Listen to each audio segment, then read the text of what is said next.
Hello and welcome to Lavneesh sir की class. आज की ये शिक्षा निदेशालय राष्ट्रीय राजधानी क्षेत्र दिल्ली की मूल्यांकन कार्य पत्रक नंबर 3 जो कि कक्षा 8वीं के विद्यार्थियों के लिए है, यह ली गई है गणित विषय से और यह आधारित है वर्कशीट नंबर 13 से 18 पर, जो कि वर्ग और वर्गमूल पर आई थी।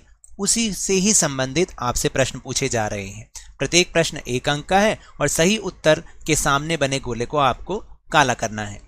तो चलिए देखते हैं कि आखिर वो कौन से प्रश्न हैं और उनको समझने का प्रयास करते हैं।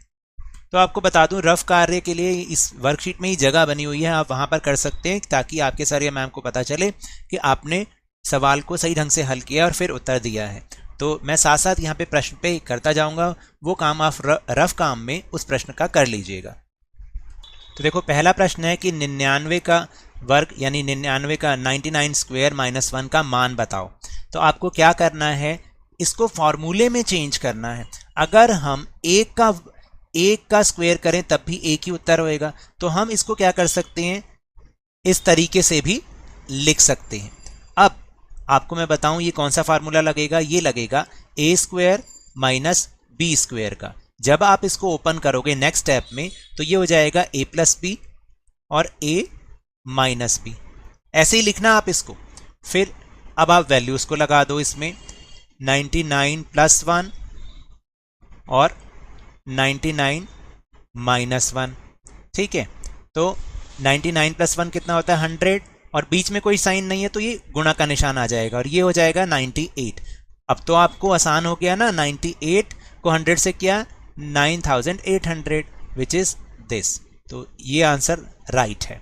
इंग्लिश मीडियम वाले भी इसको देख के अपना आंसर कर सकते हैं, क्योंकि मैथ्स में जब हम कैलकुलेशन कर रहे हैं उसमें हिंदी इंग्लिश नहीं होता है, तो आप इसकी कैलकुलेशन को देख के बहुत आराम से कर सकते हैं।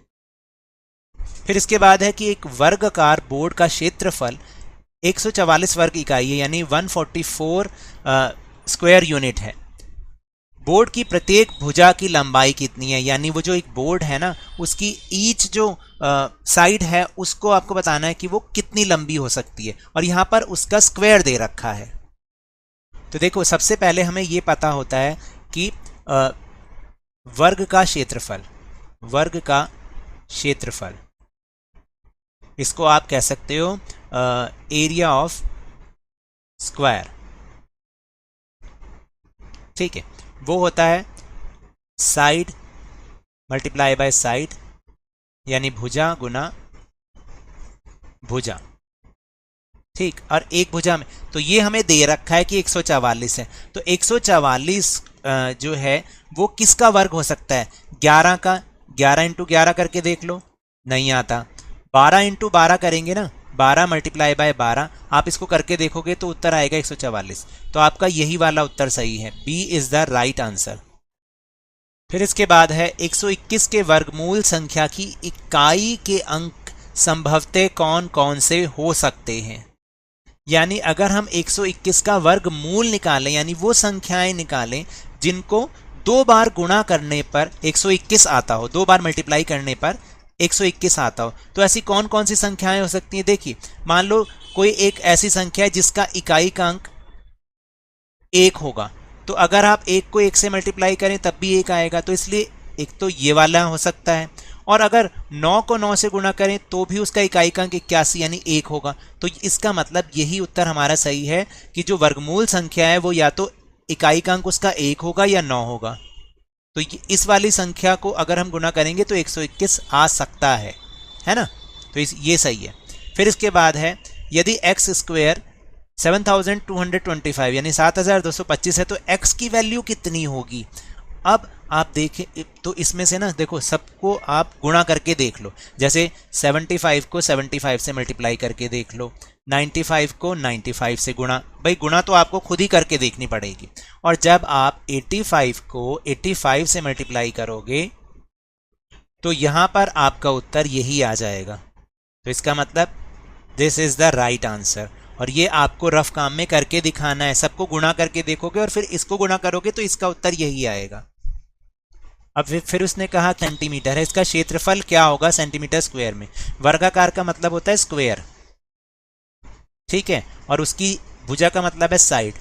तो मैंने आपको बताया है कि जो एरिया यानी क्षेत्रफल का मतलब एरिया, एरिया क्या होता है, side side multiply by side, यानी भुजा गुना भुजा। ठीक है, तो अगर 16 सेंटीमीटर है तो आप 16 गुना 16 करके देख लो। जब आप 16 गुना 16 करोगे तो इसका उत्तर क्या आएगा? इसका उत्तर आएगा 256 सेंटीमीटर स्क्वायर। तो इसका मतलब this is the right answer.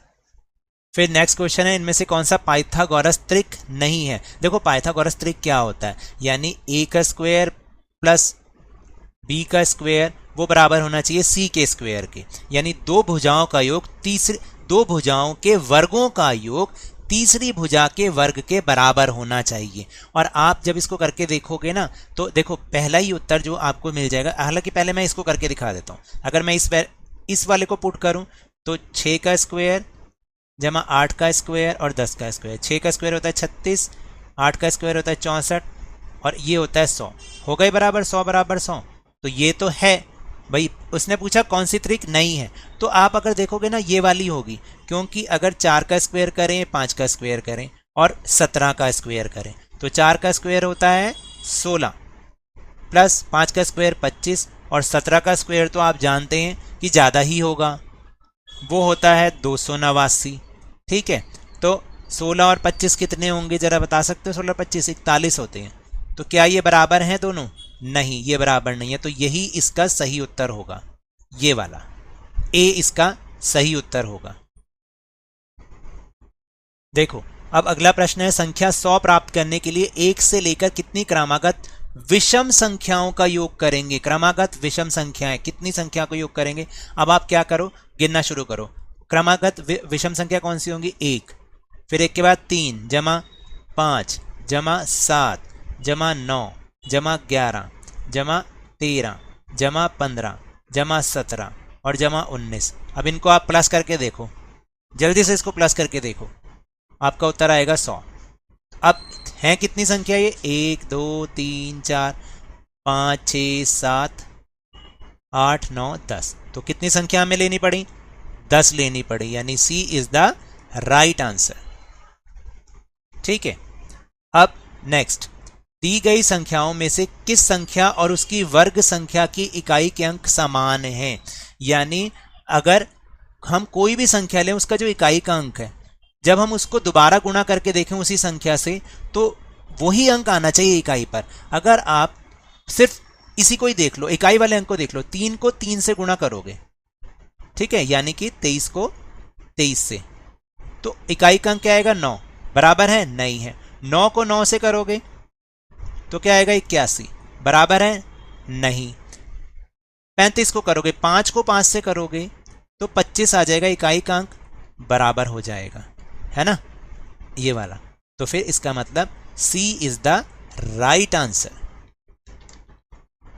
मैं इसको थोड़ा सा और बता दूं, तो ये और ये बराबर हैं, तो इसका मतलब यही इसका उत्तर है।